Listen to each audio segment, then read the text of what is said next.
A lot of people don't understand it's hard to be part of a team. When you're a part of a team, it's like combining, it's like unity. This retreat just isn't an event, it's a reflection of our power together to strengthen ourselves, to make ourselves better. Elevate and dominate. Elevate and dominate isn't just a thing, it's a strategy and a mindset shift. Elevate means rising above the noise. You're not here to blend in, you're here to stand out. To elevate, you guys already know that that's a spiritual thing. Because elevate means that you're going to not just stepping, now you're just going to the season. Now it's up to you to dominate.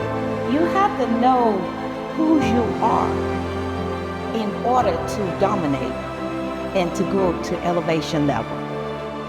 This is the reason why our team is thriving right now. Everything is on a plan for growth.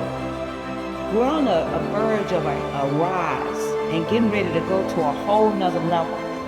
So I want you to give yourself a hand for just showing up and making sure that you absorb everything that we're going to go through. I am Realty Group, and we rise together.